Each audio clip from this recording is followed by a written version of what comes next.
Welcome to the KMBest podcast, episode 67. Gerry quite ominously messaged me, I have the intro today. And I did not ask any questions about it. I was just like, I will intro the episode, and you'll take it from there. Gerry, what do you have planned for me, for us? Well, KM, I got great news for you specifically. Interesting. Go on. Now, I can't prove what is in anyone's heart. Okay. So I am going to say this allegedly. This allegedly happened. I caught a kid cheating against me. Nice. Let's go. Okay. That is exactly what I wanted to hear at the beginning of this episode. What do you got for me? So this has come up a little bit recently where people are like, well, you know, people are cheating in these card games. Like, how often do you think it's happening? And how often do you not catch them? And I'm like, I don't know. I feel like I kind of catch them, you know?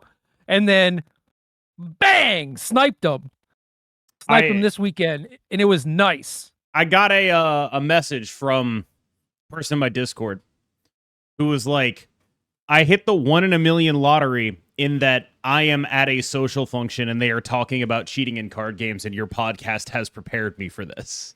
So about the same time as this was happening for you with your 1 in a million, someone else was benefiting from this. Oh my God. Yeah. I want to see the VOD of that social gathering where the person walks up and he's like, "Are you talking about card game cheaters?" I'm the most prepared person for this you've ever met. Why don't I've got you a Mount Rushmore Rushmore. Underground Dojo keyboard cage fighters. Buddy, have you ever heard of Gust Cloak Mori? That's my goat. That's my goat right there. Okay, so unfortunately, the situation is not all that fancy, but I have cast a card that searches my deck and puts a card into play. And of note, I am out of Adderall. So I'm just like head down, shuffling, and we're in a position where I am saying go, threatening lethal next turn. My opponent is threatening to combo me on their turn, but I have maybe the world's most obvious counterspell. So what they need to do is play untapped land number 5, play their combo card that costs 4 mana, have a 1 mana counterspell, and then have the other 2 pieces that they need for their combo. So I'm like, I like my spot. My head down, shuffling, past the turn, and I noticed some whack happenings out of my peripheral where he very quickly plays his land 5, but like slides it behind his other lands to the point where I just have like alarm bells going off, right? And I immediately spread his lands, and I'm like, you just played this, right? Which is a land that's supposed to enter tapped. And he was like, no, I played this, and pulls a land out of the middle of his pile, which is an untapped land. And I was like, well, this is turn 5. It's not hard to recreate this. This is what you did on turn 1. This is what you did on turn 2. This is what you did on turn 3, turn 4, etc. And I was like, at no point did you play a second one of these. And he was like, well, no, because I must have, because I played the other one. And he's just like trying to think of like some reasonable, fake story or whatever. But then it is eventually just like, oh, okay, yeah, I guess you're right.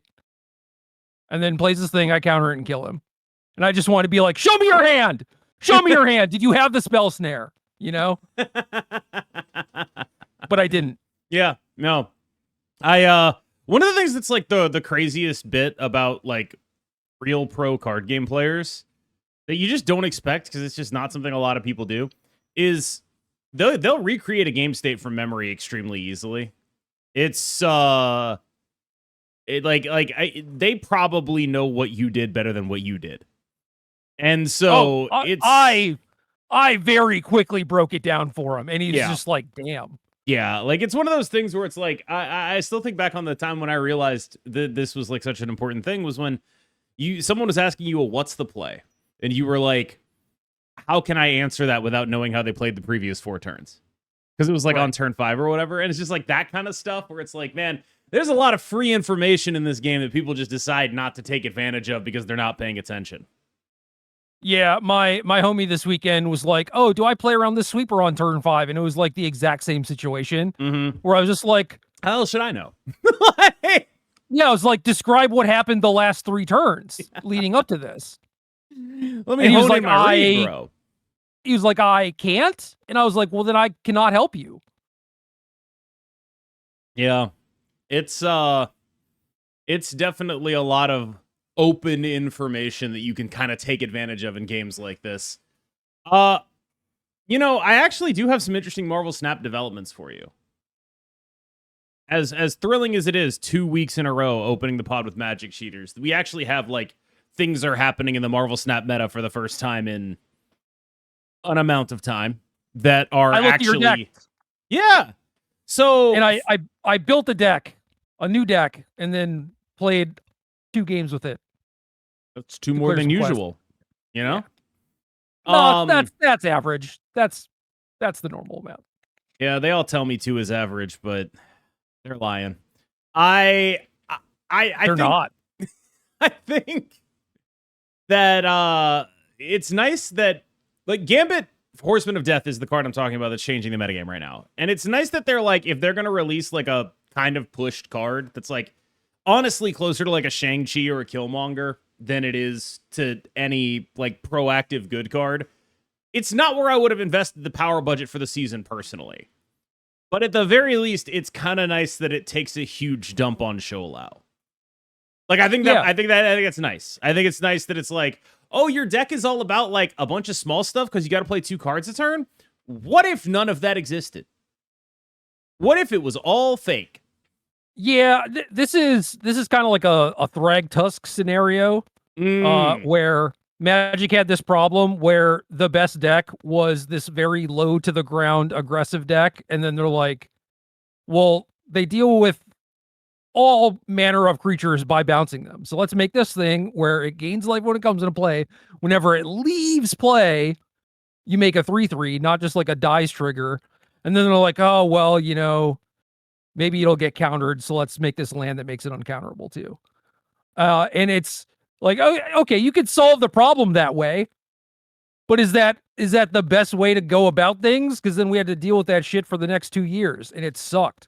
I do think it's very Thragtusk-esque in that, like, it's good against this very specific stuff. Like, if you're playing a bunch of small cards with text that matters, eat shit. Eat shit horrendously. You're playing Batroc, you're done. You're done, bro.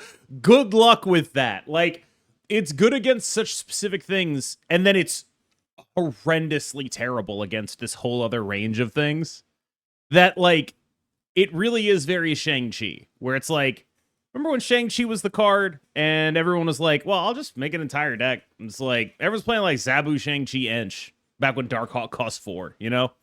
All right, I don't care. I'm just going to play a bunch of cards that say that they get to like 9 power. And they lose, and then they die, because I have more power than them. They're playing a Shang-Chi and Enchanters. They don't do anything. The game's over. GG. Good luck, right? It's a lot like that. Yeah, Gambit is more inverse Shang-Chi than anything else, and similar comp to Killmonger, but also just like cleans up all the 2s and stuff too. So it's way more versatile, way stronger, fits into a pretty cohesive shell already. And then I think it was Huskies was the one that was just like, I'm just gonna Gambit you a billion times. Yeah, it's not good, but it is funny. Like, it's not the right thing to do. It is really funny. But it's really funny. Yeah. But like the one Gambit is normally good enough, right? Yeah, and then it's like, and like you're playing in a V-hand deck, so it's like you have Frigga anyway if you really need 2. And I guarantee you don't need 3. Like, there's no way you need that 3rd Gambit, brother. You don't need it. I appreciated Husky's deck because it was so all in. Yeah. And it's like, you triple Gambit Horseman them. Yep. Which is, I guess, kind of funny because instead of there being 4 horsemen, there's just Gambit as each horseman. It's the Gambit. But then the Gambit they have a big thing left over, and then you have OG Gambit to kill the last guy. It's sick as hell. I think that largely I have come down on the side of like I find it very implausible you will need 3 gambits. Like, that is sort of where I have gotten to. It does not stack the way Star-Lord does, where it's like, I want as many of these as I can get, right? You don't need 3 gambits almost every single time. Yeah, not against most people, for sure. Yeah. I will say from my dabbling into Marvel Snap Ladder, thing that has happened, and this could be user error, but I don't know. I think it's kind of hard to say, is I play the Gambit and I try and do the setup, and then I get Ghost Ridered. And yeah, Cosmic Ghost Rider. Yeah, it's a pretty good card. Yeah. Pretty good card. And yeah, a lot of the time it's just like, well, Gambit, and then frigo my Gambit or whatever. And it's hard to hide that guy in the back row and all this stuff. So I don't know. I mean, I do think that there is counterplay, like specific cards. And then, yeah, there are also just strategy things that you can do differently. I don't know. Play some 5s. Yeah, like ramp, for example. Like, yeah, this is why I'm very out on the all-in Gambit decks, because you all-in Gambit against ramp, and you're sitting there looking at them, and you're like, I'm blowing up a chamber. It's like, I mean, he's dead. He's gone. Good thing to do, but 1 Gambit will handle that. And I don't know, Ramp and 2099 are such interesting decks to me, because basically no really good player respects them, because like the thing you do to beat them is so clear and obvious, where it's like, oh, I'm playing against a Ramp deck. Oh, they all cut the like Ebony Maw Infinite thing. They're not doing that anymore. Okay, well, I'm going to go +1 in every single lane. GG.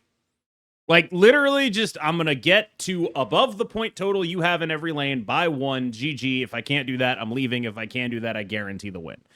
And because they always play like a Fin Fang Foom on the final turn of the game, it's just like, oh yeah, that's just how the matchup works against everything. In contrast, I would say Doom 2099 is a deck that is always going triple wide and struggles against someone who is able to recognize that, go double tall. And then they're like, the read with Doom 2099 is like, all right, I'm attacking 2 lanes. If they play Aurora here, what's their max power? That's what you're doing on the final turn of the game. Like, what's the biggest they can go in this lane? That's Aurora. Okay, what happens here, right? And so it's weird, because there's like 2 decks that are A, very good in a Gambit, and B, just like inverted versions of each other in terms of how they apply large numbers of relatively free stats. Neither of which are respected, I think, as much as they should be by really good players, because of the obviousness of the counterplay. And I think both of those decks are identical in my mind at this point. Yeah, I think that's fair. It's funny because, I mean, I know that Doom 2099 is kind of a one trick. I don't know like how versatile that deck can get, even though its cards might individually get stronger or whatever, but it has had that 2 location going tall issue for ever, since its inception. Yeah. So it is funny that the more things change, the more they stay the same. And then the third big guy deck is Aurashem. And I think if Gambit is going to be meaningfully problematic in anything, it's like, that's what I'd be betting on.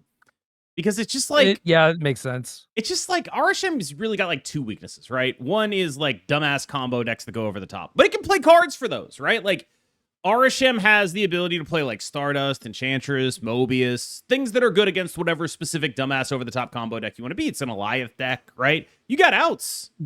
You got to draw them, but yeah. Yeah. Whereas it basically never could beat like an early scaler. Like, if you're playing Batroc, Craven, Sam Wills, they die. They just die. And now they have Gambit, and Gambit covers that entire range of decks. And it's just like, that's really, really, really good for Aurashem specifically, as like not even a comeback mechanic, but in the world where you need a comeback mechanic, it fits that role, while also just being a pretty good card to play, right? And that is probably the most dangerous Aurashem, or not, Gambit case, if I had to guess. Like, that's the one where it's like, I don't know if that's a hole that should have been filled up. You know what I mean? The rest of this stuff, it's like, V-Hand didn't really struggle with that. Much more of a board space thing. Not really a points issue. Not really like dying to troublesome permanence or anything like that. This is not hugely additive to V-Hand. It just sort of brings it in line with some other things that are pretty strong and gives it options into Sholau and things like that. Drags some other decks in a similar space down. Arishem, it is uniquely suited to fix a weakness in a way that in other decks it is not necessarily a prominent weakness of the deck. Basically a free roll, which is kind of the frustrating part, I suppose. Yeah, it's not great. It's not what I would describe as an optimal way of going about things if you forced me to describe it. But yeah, like, I think largely what Gambit's done is make the metagame move for the first time in ever. Unfortunately, the direction I think he's made it move is, okay, so we have this triangle, right? Sholau loses to Gambit, but beats Doom 2099 in ramp. But Gambit loses to Doom 2099 in ramp. Awesome. Okay, cool. Ignore that. Ignore that whole paradigm. Go play negative Star-Lord. That's where I think we are.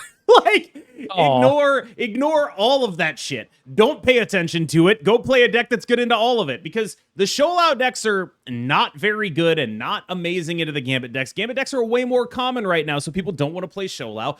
That's like the only deck with Cosmo. In the entire world, it's like the only one that's doing that, right? So if people just aren't doing that, if everyone has decided that this is what matters in the metagame, that this triangle is the thing we're going to care about, they're not stopping me from winning for free. And whether that be Mr. Negative Star-Lord, whether that be Hella Star-Lord, Dennis has put together a hell of a list there, whether that be Pixie Deck with Mobius, look for R cheats that have the option to beat negative, things like that.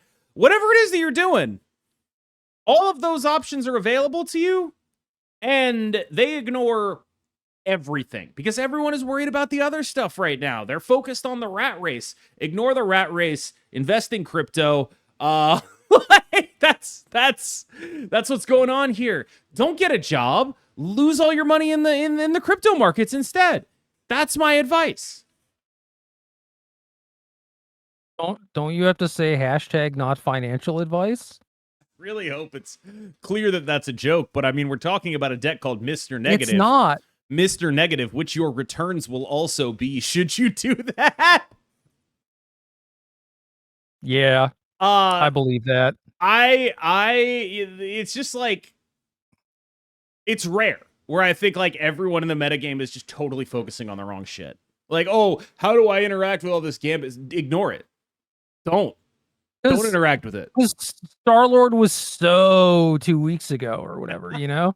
Like just Gambit is this week, man. Just don't worry about it. Like, it's not real. That's fake. Don't worry about it. Just someone else's problem. I don't care. Like seven Gambits aren't real. They can't hurt you. Literally. Oh yeah. All my cards are free, but they also cost 6 because I'm playing Mr. Negative and Gambit can't touch them. I'm playing free 6s. I'm gonna send Channing Tatum to your house. Like, for what? Are we gonna have sex? No, well, to hurt you. Oh, I mean, but maybe. I mean, depends how you play your cards, you know. We'll just do bad Gambit impressions at each other. Unfortunately, he gets paid $1 million to do his bad Gambit impression. Hey yo! Whoa! And he loves it too. Radical. But yeah, no, I mean, like, largely, I think I have enjoyed the first week, or I guess not full week of Gambit. I suspect I'm going to stop enjoying it once I start playing a lot of negative Star-Lord mirrors. I suspect that's going to be a generally miserable bullshit experience that I'm going to be whining about by the time we do this podcast next week. Bark your calendars. Definitely going to happen. Yep, that's going to be me. In about a week's time, I'm going to be like, they need to do something about this. Got to obliterate this card off the face of the planet.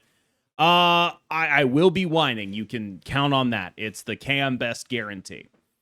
But yeah, that's sort of what's happened as far as I understand it. Is like there's this meta, like you ever played a I'm sure you have, like any JRPG with like a Fire Emblem style advantage system where it's like, you know, spears beat axes and axes beat swords or whatever, and then there's just like a class that just like no diffs all of them. And it's like the class of like whatever the boss is or whatever. That's what's happening here. Like, sure, or it's like, yeah, you're the main character. Yeah, you know. Yeah, that's the relationship that all of the decks that go over the top right now have to everyone playing the so-called metagame triangle. Or like you overfarmed like 10 levels. and you're just like, what is this advantage system? Yeah, same shit in Pokemon, right? Yeah. You're just like one-shotting Blastoise with your Charizard. Love that. I know we talked about Pokemon Champions last time. I've heard nothing but bad things since then. Like, basically, oh hell yeah, give me the news. Give me the news. I don't know the news. I'd have to understand Pokemon more to understand the news. But basically, a bunch of tweets across my dashboard that were all just like quoting something about like regulation under which champions would be played, and all the Pokemon players were like, "Damn, this thing must have been in development hell." It's like, well, that can't be good news. I don't know how you can interpret it or divine that from that, but I'm sure you know more than I do about the situation. So instead of getting a Nintendo Switch 2, I got Monster Hunter Stories 3, which is a JRPG Monster Hunter, basically. And I got in as far as they were detailing the combat system, which is exactly that kind of triangle. And I was like, oh, I don't want to do this. I turned it off and I haven't gotten back to it. I will eventually, I swear. But like your character starts out and it's like, oh, he's the prince of a nation, the lone rider of this extinct Rathalos. It's like, all right, man, I don't want to do this. I don't want to play that game. I want to play a game where I'm nobody, bro. I don't want to play a game where I'm like the fated hero. And I that's on me. I just want to walk around and like hunt monsters. But no. Apparently what I actually want to play is actual Monster Hunter, but they don't make those anymore. They make new Monster Hunters as they have since 2019 or whatever. What I want to play is Monster Hunter from 2007. That's what I want. But apparently I want to play new Monster Hunter. I mean, probably. It's also still a good game. Also, Rathalos made me think of Teppen. Do you know Teppen? That's the card game a bunch of Magic streamers got sponsored to play in like 2019. I remember that. I don't remember that. I played it on launch because I was hip. I was caught up on like what new TCGs were coming out, but it was like if Street Fighter were a card game. It was real time. Isn't that also kind of the premise of Flesh and Blood?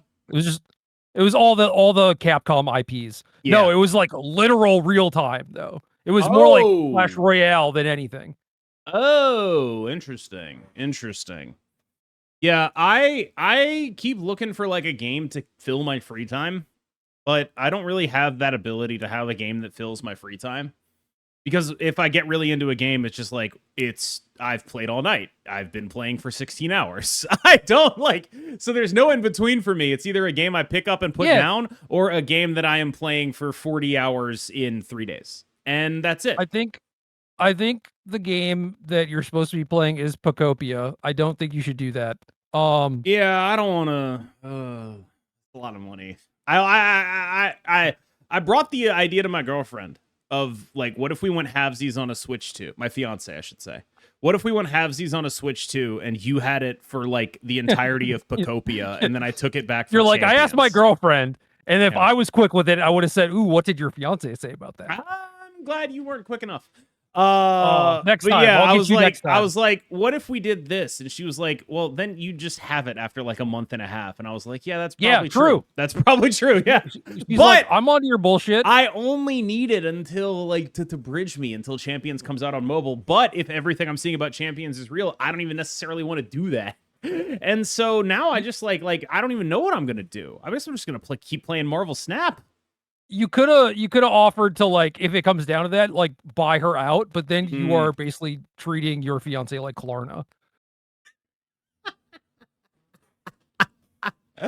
No, I just think I keep seeing things about Pocopia being like the world perfect girlfriend game. You know what I mean? Yeah. Like it's just like the exact game she would want. She has 600 hours in Animal Crossing or something like that. I know she'd go apeshit for it. But yeah, she would. But it's like if she goes and gets who are some of her favorite Pokemon? That's a great question. I don't actually know. It seems like the kind of thing that I should know, right? I mean, like I know which starter she took the last time she played, but I don't know what her favorite Pokemon are. Do you think I should ask? Should I ask right now? Yeah, go ahead. Hey, babe. What are your favorite Pokemon? I can't hear you. I'm sorry. No, it came up in context of the podcast, and I realized I don't know your favorite Pokemon, and we're going to be married, and it's like, I kind of feel like I should know that. Okay. All right. Acceptable. She said Gengar. Nice. Yeah, That's it's a good choice. one. It's a good one. Like, I would have guessed Psyduck, I think. Okay. But Gengar fits. Yeah, no, we learned something here. I feel like that was such a sick clip. I don't know if you're gonna edit it out, but it was so good. You couldn't hear her, I'm assuming. No, I could not. Yeah. I probably won't edit it out. I think I would have guessed Psyduck. Well, All of my favorite talking, Pokemon are just like I was talking to a homie today because we went to a different Hellscape store to play an RCQ, and it was indeed Hellscape. But he was talking about how he played this GP in Richmond, and he said that if he top 8'd the GP, he would buy a Switch 2. And then he did not top 8 the GP, but he got a promo that was worth like $1,000. And his fiance, they're getting married this year, was just like, so Switch 2 time? And then, yeah, he bought a Switch 2, got Pokopia, and he's just like, all of her favorites are in this game. She really loves like Tangela, and that's in the game, and she really loves Greedent, and that's the guy who teaches you how to cook or whatever. And he's like, it's so weird that like all of her favorites are in the game. And I was like, no, it just seems like they know their demo. Women probably like the little weirdos that would be the weirdos on an island teaching you shit, you know? Yeah, I don't want to be like gender essentialist about it, but because there's this really famous clip, like a guy, like a little short guy on a podcast, animated, and he's doing his little like manosphere rant, and it's like, men eat pork, chitlins, women eat salad. It's like that. I like that. That's just like how I feel like you're describing Pokemon, right? Like men like Charizard, Blastoise, women Tangela. Like that sounds like what you're doing right now. It's not just like a gendered thing though, because I know plenty of non-women who have enjoyed Animal Crossing type stuff. I have not talked to them about Pokopia. What I'm hearing about it is from my male friends about their significant others currently. Yeah, I don't know who my favorite Pokemon are. Machamp. That whole evolution line I'm into. Scyther.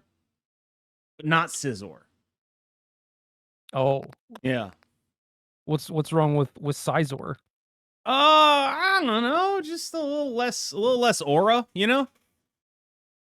Better Pokemon, less aura. I have a lot I could say, but it's not really relevant at all. But yeah, you're definitely listing like the manly men of Pokemon. Yeah, it's a little stereotypical, I feel, you know? Machamp and Scyther, yeah. Yeah, I mean, Scyther's a badass. Yeah, because it's like, that was cool as hell. What else am I supposed to say? Like Rhydon? I like Rhydon. Rhydon's sick as hell. But it's like, again, it's a lot of male coded stuff. You know, it's a lot of horns and muscles and blades and things. Yeah. Yeah, it's like, I don't know. Maybe there's something to this. But yeah, I got a Scizor right there. Scizor has no aura. I'm sorry. He's too good to have aura. He's too optimized to have aura. He's too like well-oiled machine, whereas Scyther was just ass and looked cool. And that's aura. Yes. That's aura, dude. No, fair. Like he was like, I'm a badass, and then just gets one shot. Absolute dog ass. But Scizor's like good and looks a little goofier, and that's the worst combination, I think. That's the what I like to call the Dragapult zone. Where it's just like, you're really good. You're really, really good and really, really goofy. And Dragapult pulls it off, and Scizor does not. Damn. I would maybe say the opposite, but Interesting. that's fair. I think Dragapult like pulls through on the strength of the dragon launcher gag, where it's just like it's so clearly a joke that like the rest of it is like you don't even intend me to take this seriously. Or Scizor, I think I am meant to. Yeah, you are supposed. It's like, oh, you guys like Scyther? Well, we tried to make him more badass and failed miserably. Yes, that is my objection to him largely. Yes, that is my objection. Skarmory, on the other hand, aura, insane aura, beast mode, one of the best of Gen 2, elite. Steelix, shout out to my dad. For ripping up your Steelix. Yes. That's entered my group of fake. I wish that guy was usable in any way ever at any time. He has never been in any format of Pokemon that has ever existed. He's good was good at a point in Ultra League. I don't know what that is. Pokemon Go, PvP. Oh, damn. Could have gotten some Steelix reps in there. That's my guy. But yeah, Lugia, do you know my favorite Pokemon? I'm assuming some sort of racist Cactuar. No, that's my favorite cactus. I don't know. Like I could guess based on the ones that I see, but I don't think that I actually know your favorite Pokemon.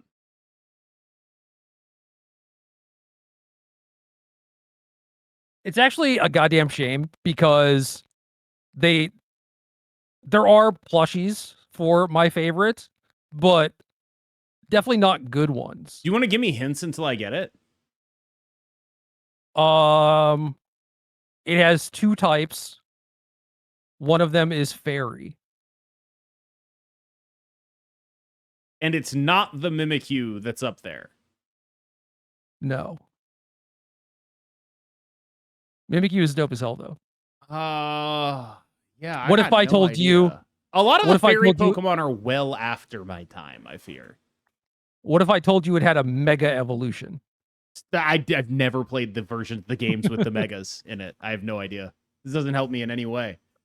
Did it just get the Mega, or was it one of the original Megas? OG Mega. See, like this is everyone who played Pokemon is yelling at me right now. I shouldn't have done this. I've opted into getting. No, really? Is it is it Mawile? It is Mawile. Yeah, I got there. I'm a genius. One of my many Magic Online screen names. Fairy Steel is such sick ass typing. It's real nice. It's a shame about everything else they did to Mawile in terms of the stats it gets. Well, that's why the Mega is good. I suppose. There was a Fairy Steel in Tinkaton. Another Fairy Steel. I like that one. I was watching a lot of Buffy the Vampire Slayer at the same time. So what relevance does that have? Strong women hitting things with large weapons. I don't know. Okay. It seemed relevant. Should I watch Buffy? I've never watched Buffy. Oh, okay. So it's an unbelievably good show. It's really, really, really good, especially when you consider what it is and like how many episodes per season they were doing. It's genuinely like foundational material for a lot of stuff you probably do like. There is one reason that makes Buffy hard to recommend, and that is a character called Xander Harris. Xander Harris. I know of Xander, yes. Xander Harris is the loser of the group, and he is most often used as Joss Whedon's self-insert. And once you know this, you never stop wanting to beat him to death with your bare hands. Okay. It's awful.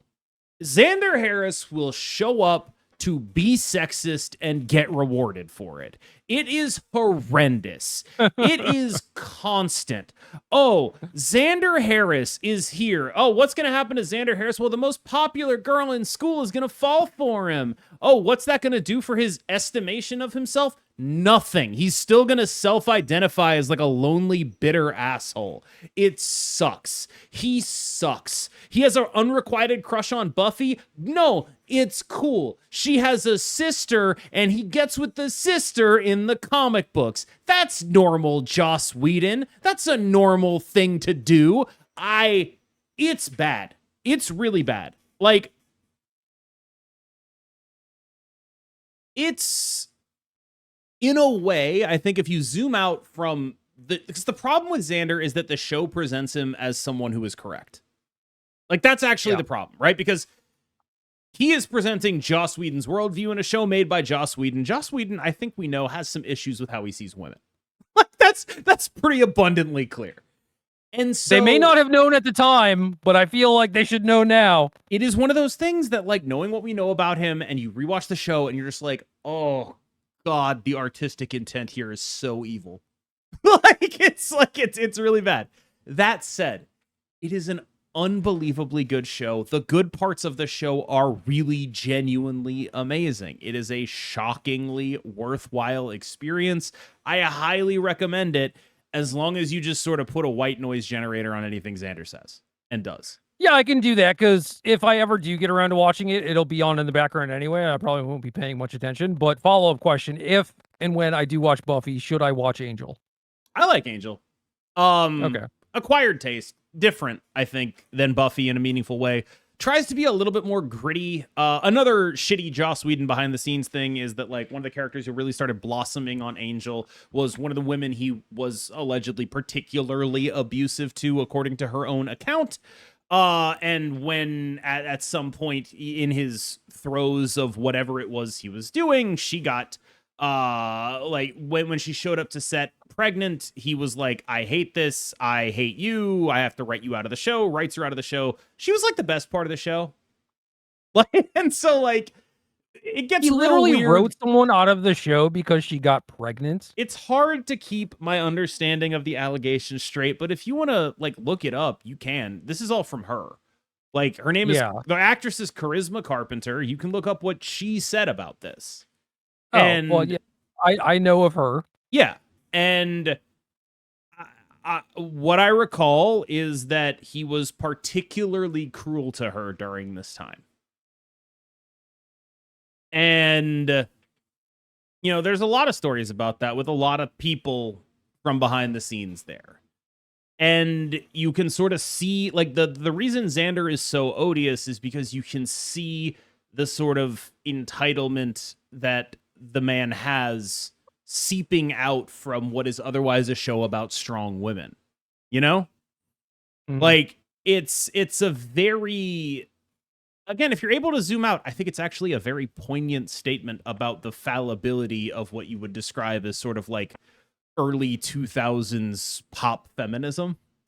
Like the way in which a man was delivering it, right? Like, it's a very... there's a lot, I think, honestly, to learn from that. But it's a really hard watch when you get something like Xander, you know... I don't know. There's a bit where he, like, sides with a bunch of other people to kick Buffy out of her own house for, again, like, just no reason. He has all these existential crises about, like, am I actually useful to this group? And it's like, no, you aren't. Please accept this. Like, Jesus Christ, you're next to you're Jimmy Olsen. Stop, bro. And, like, it's a lot. He's meant for comedy, but every time it's like, gather round, everyone, the comedy man has something serious to say. That serious thing ends up being, like, misogynistic, right? And so it's like, it's a very... He sucks. I hate him. I don't know. Like, I really dislike the character of Xander Harris. I thought of a zinger, everyone.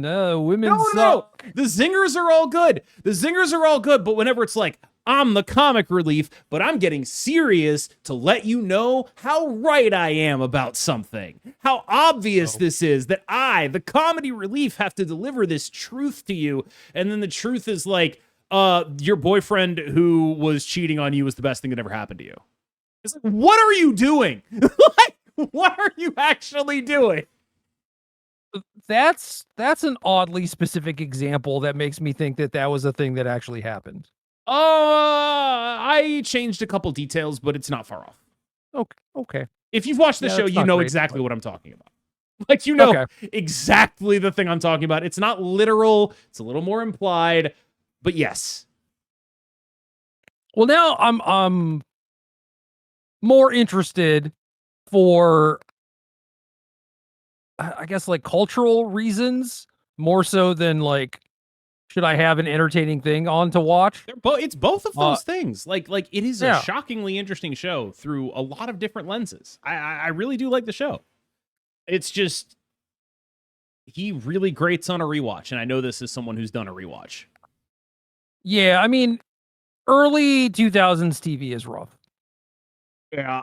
No matter what. I think if you grade it on that curve, it's probably like fine. It's just like it sticks Yeah. out so much more because the rest of the show is so good on these issues that you're just like, what the fuck is this? Like, Yeah. it really sticks out. And so like even though like it's probably not nearly as bad as like any number of other shows contemporaneous to it, it's more noticeable here because it's so different and jarring. When did Buffy start? 1997. 1999? 97, March 10th. Yep. 1997. Yo, We- it's the we just- anniversary almost. That's Yeah, crazy. we just passed Yeah. we just passed the birthday. Yeah. I mean, it's a really good show. I have nothing bad to say about it other than the things that I've said about it that are bad. That's kind of it.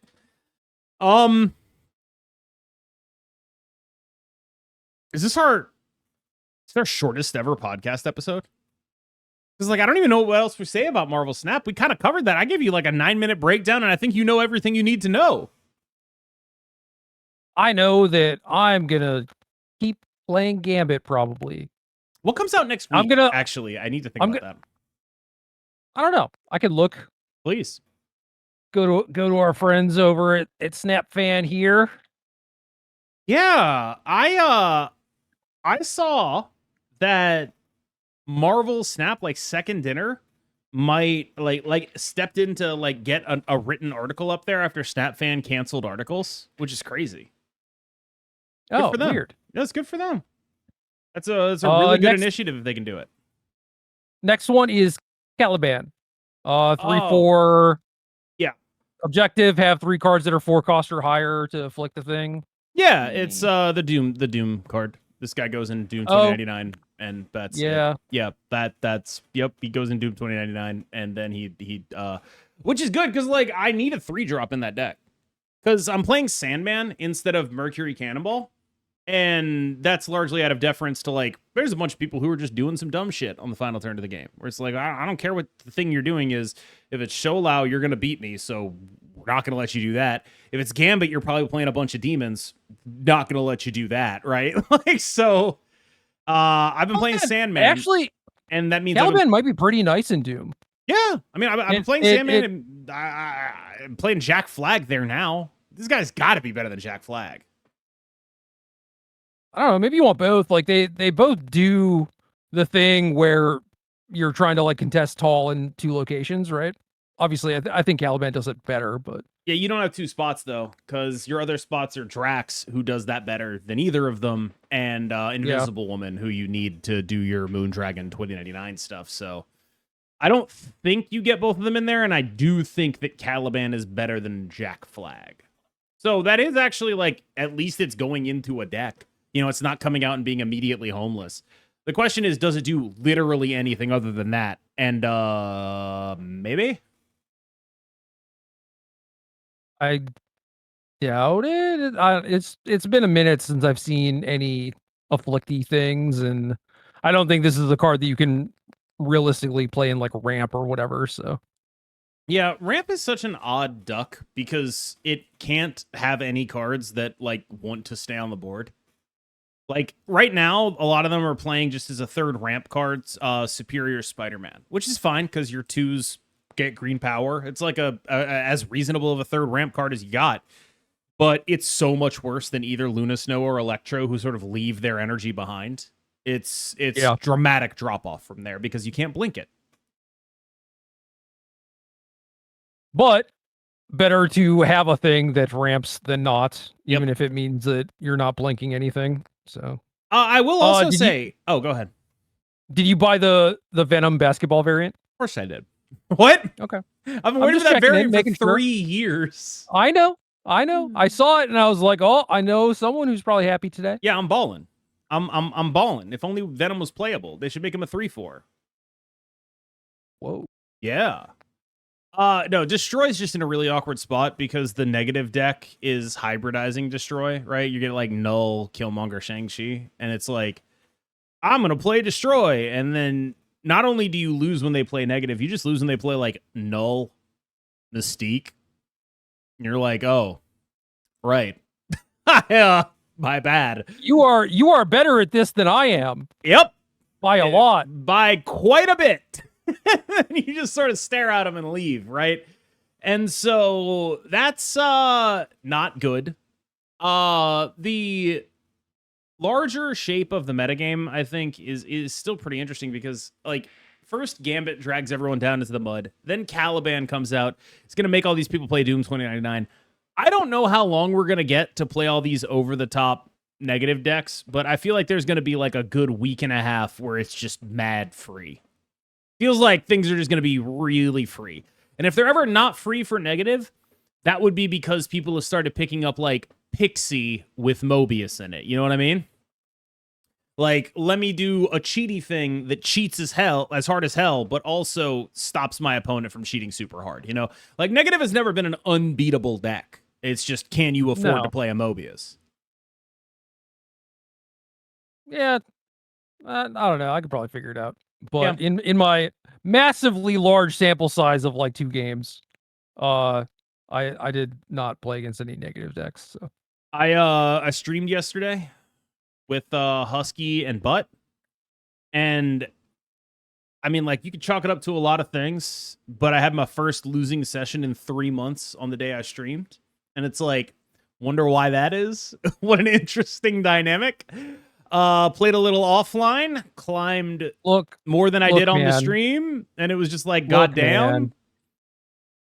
You know. I know. You know that it could very easily just be that you were talking a lot of things. to people. Yep. Yeah. Could be a lot of things. But what ended up happening was, like, we lost a bunch with decks that required thinking and then got it all back with Star-Lord Negative, which is A, no thinking required, B, impossible to snipe. Like, it's just like, you get absolutely no information from knowing what's in my hand because whatever it is way too many points or nothing, right? Yeah. Like, it's like, it's either I'm playing 5 cards that all cost 0, and doesn't matter what the specifics are. You know that's happening because I played Mr. Negative and then a Jane Foster. Like, you already know. Like, there's no upside for this here, right? But yeah, that's just kind of what I've been tooling around with is just Star-Lord, Mr. Negative. I played Star-Lord to Infinite. Am I a Star-Lord main? Like, I kind of feel like I am. I kind of feel like I'm a Star-Lord main now. Yeah, you're on this weird, like, rampy combo arc. Yeah, I kind of like it. Like, all the mid-range decks feel like they're in bad spots for various reasons. Like, their weaknesses are so pronounced. And so the only decks I feel like are able to be in every game are like the negative Star-Lord deck or, you know, combo-y things, right? Where it's like, you know, not every game are you comboing off, but like you go up against ramp, you flip 1 card off of Mr. Negative, you have to figure out how to make that 1 card work with whatever else you actually have and just try to outpower them that way. Those games are fun. They're dynamic. I threw one for 4 cubes because I couldn't count, but I should have won it. Like, they're interesting games. Yeah, but there's like a V-hand deck that is good, but I guess Gambit makes it more like unfair and not as mid-rangey. So I actually just genuinely haven't played enough of that deck. Like, I should play more of it. It seems like the kind of thing I would like, but it's just, you know, a lot of work. Like, it's like, let me put in all this work. Because the thing about every one of those small ball V-hand decks, right, is that, like, you'll play it, and then you'll run into Arashem, and they'll play a Gambit, and you'll just be like, all right, this sucks, man. This sucks. Or, like, the negative deck, right? The negative deck is playing Killmonger, so you're playing all this V-hand stuff. I want to lane with the negative deck against that with 4 power. So I played a Killmonger. Like, yeah. it's just like, okay. Like it's like, I don't know. There's just enough random things hitting you that none of it feels compelling to me is largely where I'm at. Are you saying that this Thanos Gambit deck I built is not good? I don't think that's bad, actually. Like, there's probably like a tech Thanos list out there that is like at least vaguely functional. I know Roram was messing around with some stuff in that space. I don't know how far he got with it.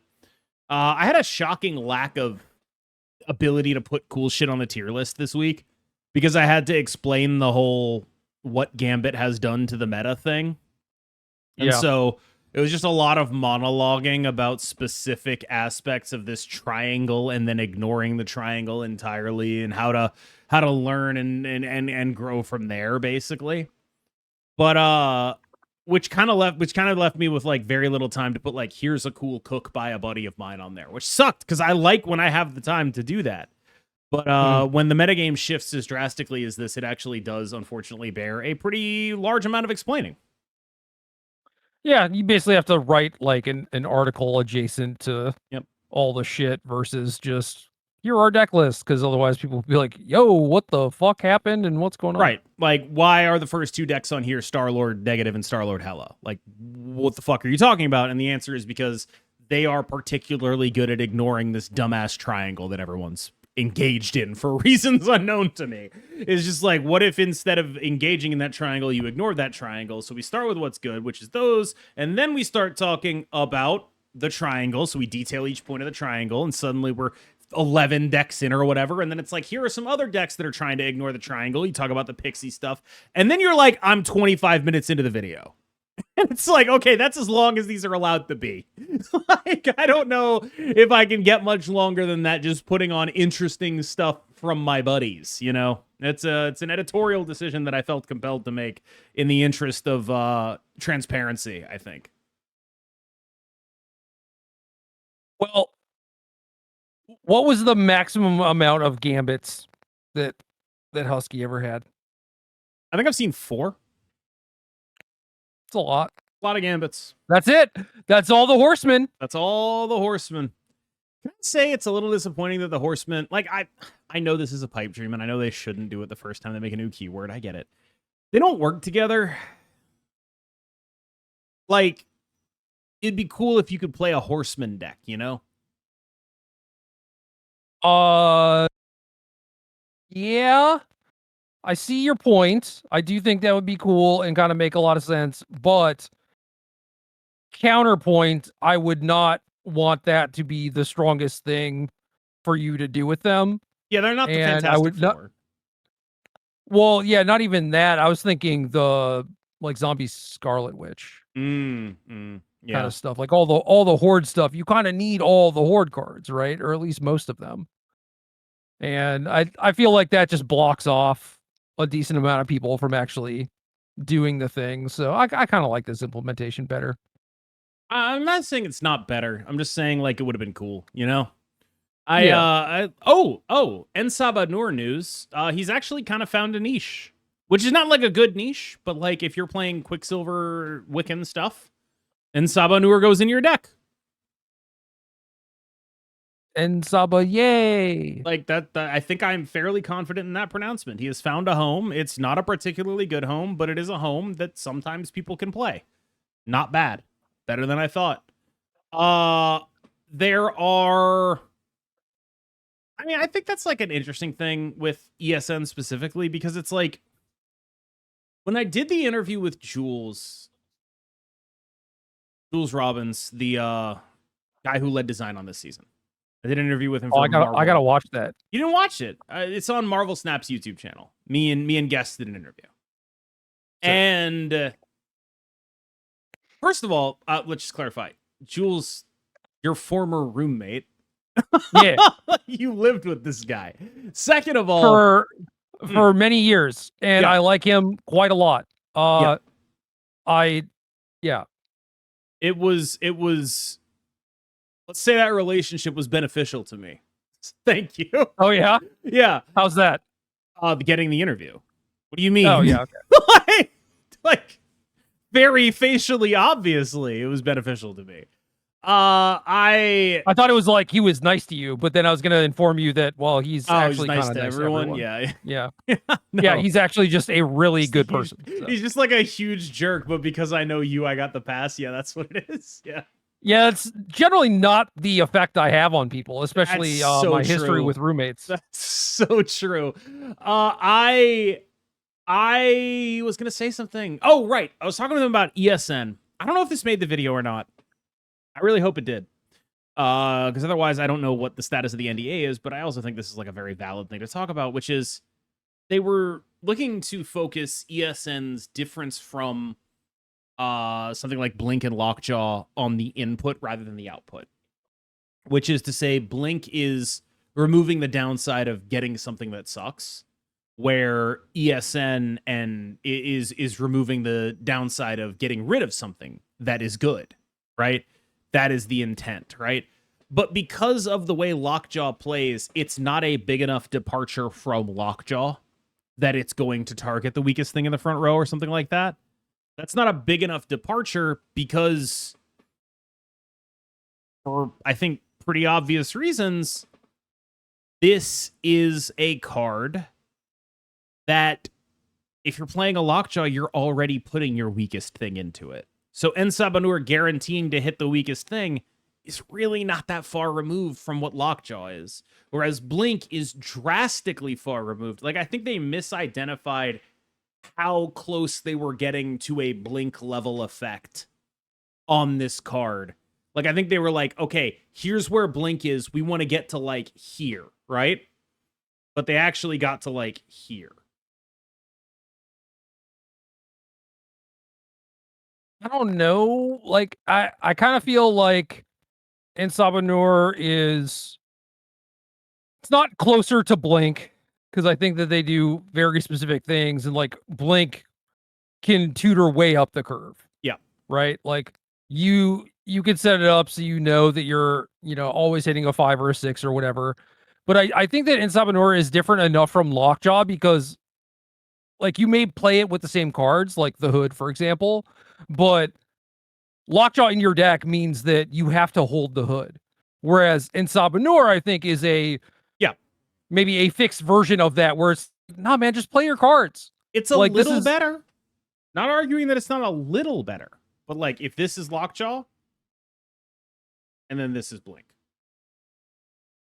Well, sure, but I think that they're doing different things, too. I mean, old Lockjaw, where it was uncapped, or even, I think one of the versions was once a turn or something, but that one was like, oh, eventually I will get a Blink level worth of stuff by chucking enough Thanos stones in this location. Like, at some point, Red Hulk is going to come out, Vision. Yeah. Well, then we just spin the wheel again. But current Lockjaw and Ensabanur, they can do that, but because of how, like, they both work, like what they're telling you to do in terms of deck building and stuff, it's like you kind of want a decent amount of small stuff. Yes, right? And that makes your Ensabanur worse. And it's like, yeah, it's less likely to have like this big, I'm gonna transform my Hood into Red Hulk. Like, you can do that. It's just very, very difficult. And I agree that Blink is just like, okay, well, this is gonna add 14 power or something somewhere most of the time, assuming that your draw is cooperating, but Ensabanur and Lockjaw are like, maybe we get +6 power or something. Yeah. And I don't think that's bad. It's just, not as flashy of an effect, but Ensabanur, much easier to use. Like, you just play the card, you just play the Ensabanur, and then whenever you want it to happen, it'll happen. It did actually bone me today. In one of your 2 my games? Opponent, in my 2 games, yeah. I'm thinking back now. My opponent played a Cosmo. They're playing Batroc deck, Batroc Show, and then my Ensabanur Cosmo'd my other location, and then I had this is granted user error, but I had filled one location, I was like, oh, I'm gonna, put Thanos here, 22 power Thanos here, and then I'm gonna Aurora the other location. Then I Sabanured into my Cosmo, and I was like, oh, I'm boned. Yep. Other than that, though, I swear he's easier to use. I think there's something I'm kicking around in my head, which is like, what stats would you have to put front side, back side to make him a 3-drop you played just for stats and value? I think you'd play him at, let's say, 3-3-3-7. Yeah, I mean, you basically are playing him for value currently. Yeah, but 4 is such a large commitment, It is. It's huge. Certainly 3-7, and in most use cases, I think we're talking about, trading the hood in for literally anything. Yeah. 3-7 is quite good. Yeah. I'm not saying they need to do that or anything. I do think he's like leveled out as like a solid mid card, and he's cool, and maybe that's just the right way to do cards like that. But it is something I've been kicking around where it's like his problem is more just like, if he's not super duper elite stats, I just don't think his effect is worth putting him in a deck for a lot of the time. And if you're trying to win, probably not. But if your goal is like, I just like lockjawing stuff and seeing what happens, I will just do that because I'm at rank 77. I do not care. I respect your, let's say, fortitude. There are games I try hard in, and then there are games that I can play a little bit more casually. I can't do that having never try-harded in them. Like, I try-harded in this game before, and I got that out of my system. Yeah, and people now don't know this. When I was like the highest MMR player in the game, you were right with me for a very big portion of that. Yeah. I got into the beta, and then I was infinite 2 days later. We got on a call. We got on a call, and we were like, "Are you infinite? Yup. Are you infinite? Yup." That was like the premise, and it was like a very short amount of time into the both of us having access to this game. I think it's really funny that I was like, I need a game to play at work, and now it is my work. That was why I got into Marvel Snap. Was like, I need a mobile game to play at work. Worked out. I suppose. Now what is the game that you? I don't have. I know we need to find you one. This is what I'm on a constant You can't do search. things casually, though. I can't do it, right? I can't have a game that I play at work. It doesn't exist for me. You could drop a hundo and play some Teenage Mutant Ninja Turtles Arena Directs right now. I got my box, by the way. I'm good. I got my box. Oh yeah, Gerry sent me a picture. He sent me a picture. It's like, what do you think the odds are that I'll win this? And it was a picture of him at 6 out of 7 wins in an arena direct. Not only that, but 6-0. Yeah, and I was like, I'd give it a solid 6 out of 7. And he got mad at me. And it's like, brother, that's in the picture. It's like you're literally at 6 out of 7. No, I said, what are the odds that I win? And I said 6 out of 7, which is also the percentage chance I would give it to you. Well, I lost the next one, but then I won the one after. So I think we got through all of this without making too many 6-7 jokes. So I'm like at least nominally proud of us. Maybe not. Yeah, man, I'm so proud of me. Well, I'm proud of me. I'm proud of me. Yeah. And you should be thankful to me. I could spend the rest of this podcast doing it. I would just leave the call, though. And I think you know that. I don't actually know that. I do feel like there's probably a line with you, but I don't know where it is. And now that you brought it up, I do feel like sort of comedically compelled to try to find it, right? Like that would be it. Like if we think of this as like if this were a movie, you don't just say that and never follow through on it, Something happens, an inciting incident after which it's called back to. This is basic Chekhov's gun. It's Chekhov's 6-7 hanging on the wall. We've highlighted it. There's just a 6 and then a 7 hanging on the wall ready for use at some point, and I just feel like it would be bad writing if we didn't pay it off. No, I think the point of me making a threat is for you to be fearful that I will follow through on the threat. But you've made following through on the threat sound so funny. Like you rather than making a threat, what you have provided me with is a setup. Like, as opposed to a threat, I have interpreted this as an invitation to acquire something entertaining on the back end of this podcast. Well, I will tell you that I definitely have a line. Where it is probably depends on the day. Yeah, you did say you were out of Adderall. But that's gotta make the line shorter. This is like the Hearthstone fuse burning down. you would think so, but because I didn't have Adderall, I took a gummy the last 2 nights before bed so I could sleep better and be more well rested. What's the correlation there? My sleep is typically very terrible, but if I take a gummy, I'm out like a rock. Sure. I wake up and I feel like, oh, I actually slept. And then I am like a little bit more conscious and awake throughout the day instead of if I sleep like shit and also don't have Adderall, then I'm just like tired and groggy and need frequent naps. Right. I don't think I've gotten a solid 8 hours in the last several months. God, yeah, 8 hours. You kidding me? Normally I do, Never. but the new cat has developed a habit of not letting me do that. It is very much like an I get woken up. It is very much like an I get woken up and then go back to sleep kind of deal. You gotta tire her out before you go to bed. I don't think it would take, but I do agree with that. She's just, she's very affectionate. Very affectionate. So she'll crawl around and hop on my chest and like sort of sit there. There's a time and a place, kitten. Yep. And it's, it's awesome. It's great. I'm very lucky in my life. So like when I get woken up, I can usually just go back to sleep without it negatively impacting me too much. Yeah. But yeah, that's it's been a bit. I get plenty of sleep, but it's often by what is it? Polyphasic sleep. What does that mean? Like there's a break in the middle of it. Oh. Like in yeah. That's all my sleep.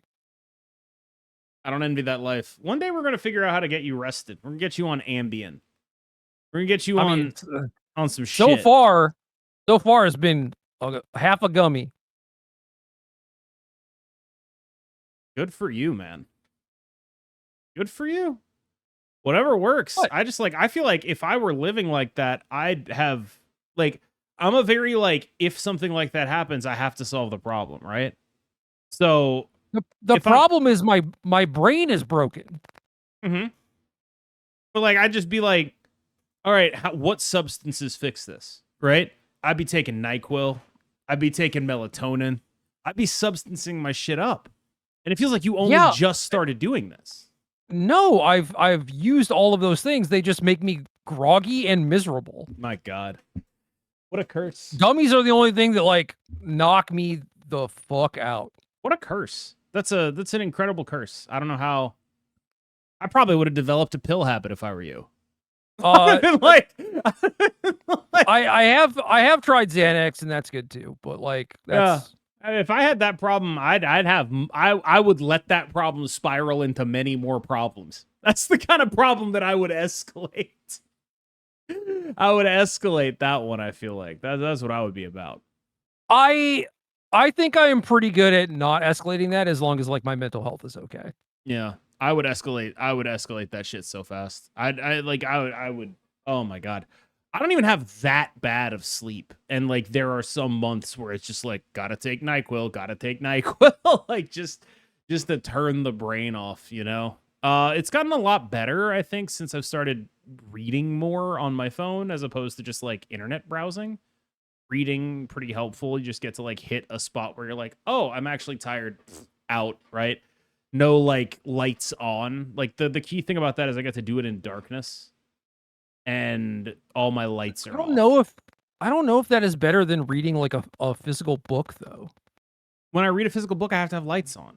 When I read on No, my I know, but it's still like screen versus light, and I think screen is worse. even with the like giant yellow filters all over it. Maybe. I filter out all the blue light. My glasses, these are glasses. These filter out blue light. I'm very blue light Okay. filtered. I do good. All right. All right. No, I'm very cognizant of that because there was a while when I was streaming, and I guess this might be related to why I haven't streamed much recently. I developed like an eye twitch. And I chalked it up to eye strain, got these glasses, and I gotta say, I definitely haven't had it since, but it could also have just been stress and caffeine and any number of things that were helping there. Yeah, people keep sniping you. Yeah. But yeah, I streamed on Saturday, and I'm gonna try to get back into like maybe 2-3 days of streaming a week if I can pull it off. No idea if I can pull it off. We'll see. I don't really want to like set too many hard goals on it, but I have been feeling like I want to play. It's just like the difference is noticeable, and I haven't really done any streams without other people there because that's how I stay sane. And I just don't really want to be insane on the internet and put that all over everywhere, right? Like I don't want to lose my mind playing a video game for the amusement of the people who may or may not like me. Like it just doesn't seem like a good investment. But I will be at least attempting a few more, I think, just to try to get back in the swing of it, you know? No, that's cool. When I was streaming, it was I very much needed to like say shit to hold myself accountable, but if you say stuff, you like make promises that you probably can't keep, and then you just feel bad about it, and you know that festers and spirals and everything. That's why I'm not making any promises. I tried doing it that way too, and it's just like, well, then I just don't show up, you know, because I didn't promise you anything. I mean, that's sort of where I'm at, where it's like I would like to. We'll see if we'll see if that lifestyle is compatible with my mental health. Like, that's sort of the thing, right? I give you a video every day. I hope that is enough. My experience was generally pretty positive regardless, where like even if I promised them nothing and then was AFK for like 3 months or something and came back, people would still show up. It's crazy to me where it's like, you know, you follow a person, you get that email, and people still show up for you. And they're not like, oh, where have you been or whatever. They're like, yo, he's streaming, you know, like, yeah, it was always super positive. I'm really grateful for that. It's been like that for me as well. And I really appreciate it. I also want to say there were 36 people who stayed subscribed the entire time that I haven't been streaming. And they are the coolest people on earth. And I'm incredibly grateful. Thank you so much. Yeah, if you're one of those people, it's unbelievable. I didn't know that there are 36 oil princes in the world, but damn. Today I learned. Yeah, especially in my fan base. It's shocking. It's shocking. It is. Really. It is. Yeah, the Venn diagram is just a complete circle somehow. Unbelievable. I do want to call out one thing that you said, which is get that email. Nobody in the history of Twitch notifications has ever gotten a freaking email. Really? Like a push notification at best. Oh, well, whatever. I mean, an email. I go live and I just immediately had like hundreds of people watching. An email. You think that's happening on an email? I don't fucking know, man. The fucking viewer 4777 at AOL.com on their dial-up an email. Unbelievable. Well, that you know that is not how I figure out who is streaming. I don't actually. How? No, I don't know who's streaming ever. It's like if I'm really bored, maybe I go on email, to Twitch. dude. You gotta. No, I don't. I don't know. Y'all got too many push notifications. Let me tell you. I'm not telling you to like silence. No, I receive silence 0 scams, push notifications. But yeah, just mute all of your Discord servers, all that shit. Your life will be so much better. Like certainly any sort of like Twitter push notification off. Apps constantly ask me to like give them permission to track shit, and it's like, no, fuck you. I hate you. Let me use your service. It doesn't matter. I'm a leech. It doesn't matter if it negatively affects me. I don't give a fuck. Because most of the time it doesn't. I don't notice. But like, I'm not gonna give you free shit. Yeah, I don't care if it negatively affects me. I just need it to not positively affect you. Yeah. You're not getting shit out of me. I refuse to do it. Have you noticed how on you probably wouldn't have on Twitter, all the ads for like clothes or whatever, they come from like one which is at products, and it's got like a gold check mark. Yep. And is that like what's going on there? I don't know. I Elon saw people set up like an affiliate link scam happening there. I saw people like it was advertising like magic cards to them or whatever. Yeah. I don't know. Like it's clearly giving people personalized recommendations for stuff, clothes, products, if you will. But like, what's the... First of all, I've never bought anything off a Twitter ad, nor will I. Second of all, bring back the ad that was like the guy advertising the frame that gives you a blowjob. Do you remember that? That was the greatest Twitter ad I ever got. You never saw that one? I tweeted that one out. But you also got Twitter ads for like self-suck machines. That's the machine I'm talking about. That's literally the machine I'm talking about. I forgot what it was called. It's like, dude, I can already tell you we don't see the same ads. We don't. Oh God, I can just tell you that. I need to get that one from @products. But like, yeah, that was the greatest ad I've ever received. It was just like a bald guy giving a thumbs up, and he was advertising a wire metal frame with a like doll's head on it with an open mouth, and it was the machine that sucks you off. That's what it was. And like, if we're being honest, that's really sort of what the pinnacle of humanity is. I don't think we get better than the machine that sucks you off. I think that's about as good as it gets.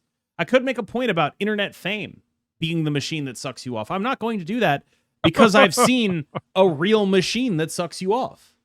It's crazy. Yeah, real hugs are better than e-hugs. Sounds like a t-shirt from 2007. Like one of those shirts that's like, I'm fluent in sarcasm. Yeah. Or like a gym shirt that's like training to rescue the princess with the Triforce on it. You cannot copyright 3 triangles. I learned that. What I really want to know what like the Zoomer equivalent of like Triforce shirt cargo shorts is. You know what I mean? Like what's the like socially undesirable thing to a Zoomer? You know, like what is the stereotype for Zoomers? Go walk into a Target and see what they're selling, you know? Yeah. It's probably like stuff we'd like. You know? Like it's probably what we wear. It's like skinny jeans and band t-shirts. Yeah. Okay, I feel like that's pretty esoteric, but yeah.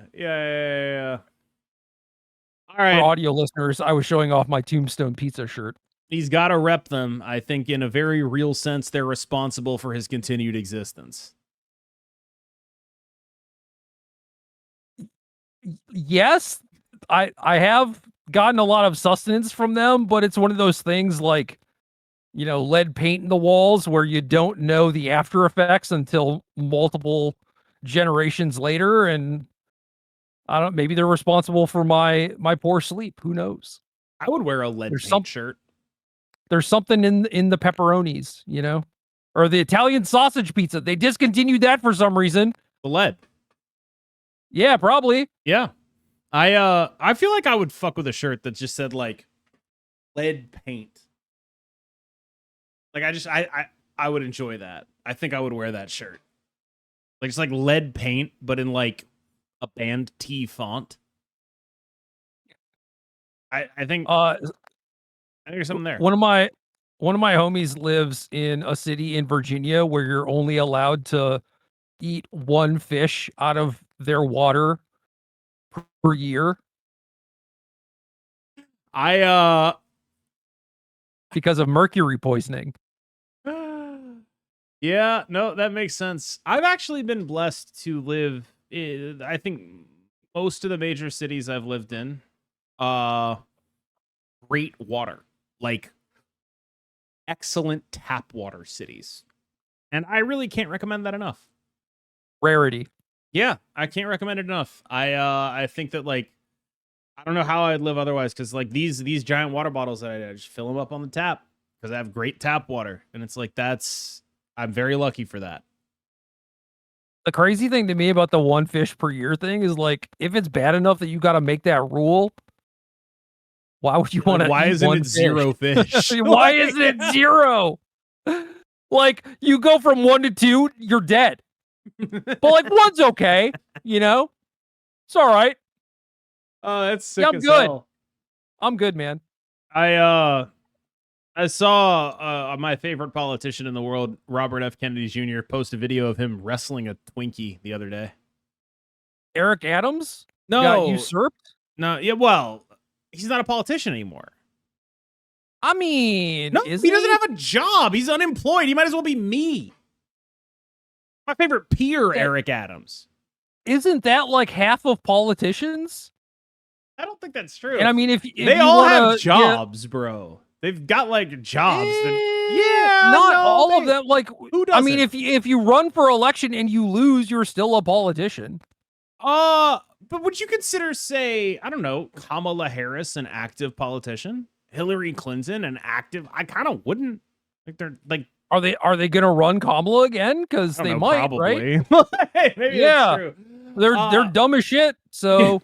So then I guess she is active. But like, who's gonna run Eric Adams for shit? She is working hard. What is Eric on Adams her campaign, gonna do? What is Eric Adams gonna do? He's gonna do nothing. He's gonna do nothing. He's gonna do less. Eric Adams doesn't have a job. But it's gonna be brilliant, and they should film it. All he's done since being leaving being mayor is like get made to look like shit by a guy who's 30 years old and run a crypto rug pull. It's not having a politician job. That's being from Silicon Valley. He's a professional politician. I don't know. He sounds like he's your average San Franciscan.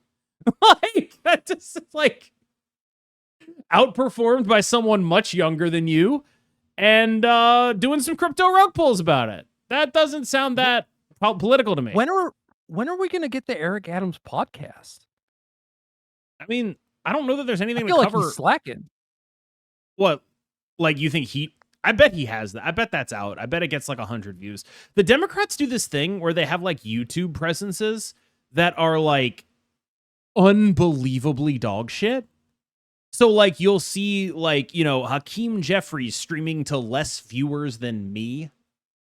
And it's just like, I don't know how you've set this up, but like, stop embarrassing yourself and pay for bots like the other guys do. Jesus Christ. Yeah, like, it was just like AOC popped on Twitch one time, so they're like, oh, yeah, we can just do this.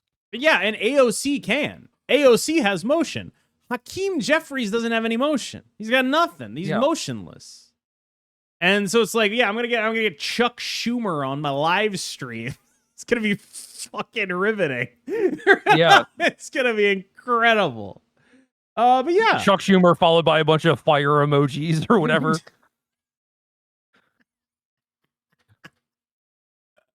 It's about to be lit, fam.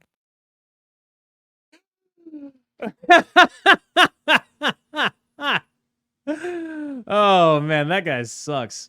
But yeah, like that, like the Eric Adams podcast does need to exist. I think the greatest call out I've ever heard for Eric Adams's post politics career was from a friend of mine who I will not name in case they don't want credit for this. It was Shadur Sanders' agent. I still think that's such a banger.